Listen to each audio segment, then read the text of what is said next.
might have agreed with you about 4 or 5 years ago. Yeah. But not now. Not now. I mean, I'm sure all that stuff will come out. It's just the real question is there anything left to release that's really good that hasn't been already been released on bootleg and that's available to everybody? But of course, stuff that's available on bootleg is not necessarily going to reach as big an audience as stuff that they release officially.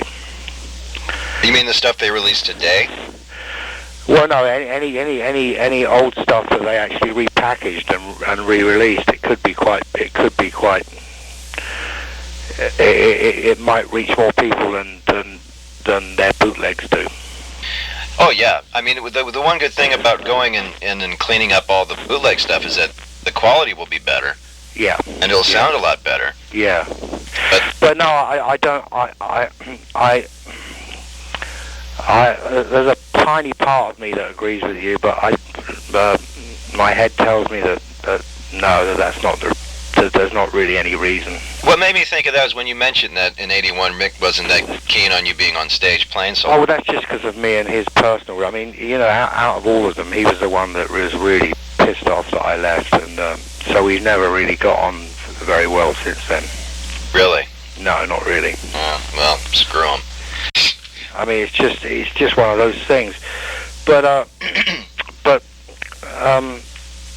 so that's it, really. I mean, that's the end of the story. He said, well, Mick Jagger is notorious for being a penny-pinching cheap ass. So he's probably pissed off at him for leaving, and that, if he's doing anything to him financially, that's probably why, because he's just a stingy. Well, that is probably, that could be one of the reasons why. Yeah. Could be one of the reasons why I'm not properly paid for those albums. Yeah. God, and you lived in New York, and I'm sure if you were there now talking like this, there'd be lawyers lining up at your door. Well, I don't know. I mean, why don't we see what the response is to your article? Yeah. I mean, jeez. Just say Mick Taylor's really having a great time and enjoying life, but if there's a lawyer out there that wants to help him with his Rolling Stones royalties... you'd be the first guy to sue... Yeah. You'd be the first person to sue Mick Jagger who wasn't pregnant. Yeah, that's very funny. That's a good headline as well. So you, like I said, I read somewhere that you were quoted as saying when you left the band you had no nose and you were a drug addict. And how long after you left the band did it take for you to... No. I dabbled in drugs when I was at the Stones. I never thought of myself as a drug addict. I did develop a serious drug problem after that. Oh, after that. Yeah, but I mean, when I think back upon my time with the Stones, it seems like mild compared to a lot of things that happened after that, But obviously I can't talk too much about it because I'll have nothing to write about. That's true. So you went on after that, you played with Jack Bruce? Yeah, but it didn't last very long. Yeah? And then from that you went to play with Dylan?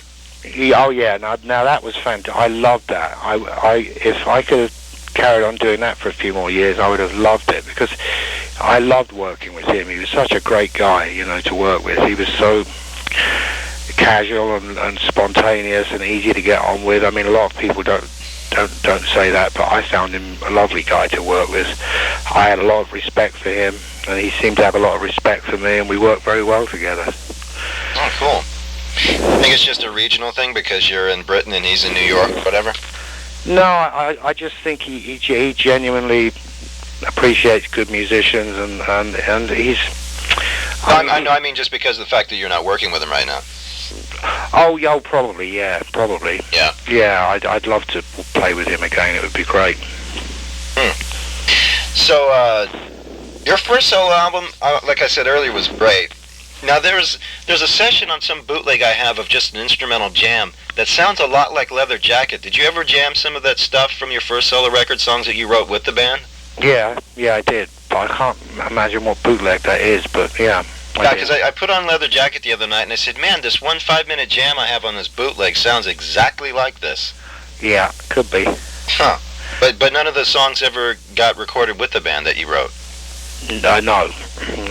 Ah, that's unfortunate.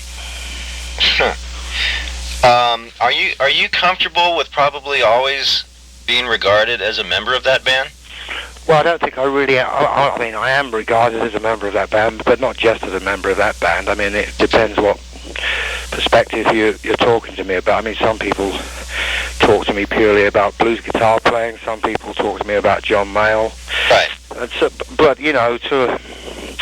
that's what's kind of interesting about still being out there and still playing, because we get a very interesting cross-section of people, and more of the people that seem to be coming to our shows are younger people that weren't even around then, and they just like that music, which is kind of encouraging, because if they like that music, they're probably going to like our music as well. Yeah. So it's good, you know. Yeah, I was just wondering if you, at any point, were trying to separate or move on from that. Not consciously, no. I mean, I can't really. I'm sort of. Yeah. You're trapped. I mean, there was a period in my life where I would have liked to have pretended I wasn't with the Rolling Stones, simply because I never got paid any money for playing on those records. But what the hell? Everybody knows that I did, and everybody knows that I had a big influence. So I'm kind of proud of it, really. Oh yeah, please be. I mean, I'm very proud of it, and whatever happens with the other situation happens. It's not I don't give a damn, but I just don't really think about it that much anymore. I've got, like I said, I've learned to be philosophical about it. Right. So how? I'm bouncing back and forth here because I keep thinking. You said to me the other day this was going to be a short interview. Oh, I'm sorry. No, we're about ready to wrap it up. Okay. Would you call your new album more of a blues album or? God, I don't know what I'd call it, but I tell you what. When we were sitting around tossing around ideas about what to call it, I wish hadn't have said let's call it a Stone's Throw, because I actually only meant that in a light-hearted way. I didn't want to. It wasn't done to consciously draw attention to the fact that I was at the Rolling Stones. Yeah. But of course, everybody thinks it was. So be it. I was going to call the album Secret Affair. That was my original working title. Huh. So perhaps I'll call the next one Secret Affair. The songs sound very personal. Are any of them like autobiographical? Semi autobiographical. Not really. Not in a literal sense. No. Yeah. Who do you listen to today? The same people that I always listen to: Ray Charles, B.B. King. I sometimes listen to some flamenco playing and all kinds of stuff, really. I mean, not as much music. I don't listen to as much music as I used to. But yeah, I was just going to say on the album, it sounds like you're into a lot of different rhythms, like you're into percussion a lot. I do like Latin music. I mean, I've always liked Latin music. Yeah. Yeah, I've always liked that. And in fact, on stage we play a couple of things that aren't on the album, but that are very Latin orientated. There's an instrumental we do called Going South. Yeah. So, do you prefer now just being a solo artist? No, or do you prefer? Well, I don't really think of myself as a solo artist because without my band, I really wouldn't be. I mean, I always think of a solo artist as somebody who can stand there with a guitar or sit down at a piano and sing and play on their own for at least an hour, and I couldn't do that. But I mean, I couldn't play the way I play without a really good band behind me. Oh yeah, no, but I mean, because we improvise a lot, you see. Yeah. But we improvise a lot more than is evident on the CD. Yeah. Well, I mean, it's Mick Taylor. It's not like the Mick Taylor experience, or anything like that. So I was just wondering, prefer just being Mick Taylor, or do you sometimes kind of long to be just on the sidelines and not have... Oh, no, I know. I actually love being up front. It's what I always wanted to do. Oh, really? Yeah, I love being out front, singing and playing, but I do, it's not just about me. I mean, it's the way the band play and the way the other guitar player plays, who's very good, and the keyboard player, and it's everybody really. Okay, one last question. Right. Do you still have all the guitars that you collected over the years? No, I don't. But most of the best guitars that I had and that Keith had, although Keith has replaced most of his, but we had a lot of our guitars stolen from when we were making Exile on Main Street in the south of France. Oh wow! Wow. Well. So I basically play a Stratocaster and a Les Paul. Yeah. They're my two favorite guitars. What kind of amp do you usually use on stage? A Fender Twin. Oh, great. And a Marshall together. Nice. Well, I'm sorry the interview wasn't as short as I'd... No, but it was a good one, though. It was fun talking to you, finally. I mean, believe me, I try to keep it short. My phone, Jesus, if it's as high as I think it's going to be, I think I'm going to end up calling Mick Jagger, telling them I'm pregnant. Yeah, why don't you do that? Okay. Well... could you do us a favour and send a copy of the magazine to the office? Oh, definitely. When it comes out, I'll definitely send a handful of copies, and if you want more, I'll get them to you. And again, it's also going to appear on the web. Okay. And a lot of people do read it all over the world, I've come to find out. Okay. Well, listen, it was great finally talking to you, and I'm sorry that it took so long, but I was just No, it's okay. Caught up with other stuff. It's okay. And again, it's a great album, and I hope you get your just desserts with the Stones stuff. Oh, I'm sure I will. Because, just from an outsider, and you probably hear it everywhere you go, you gave them a sound that they're never going to have again.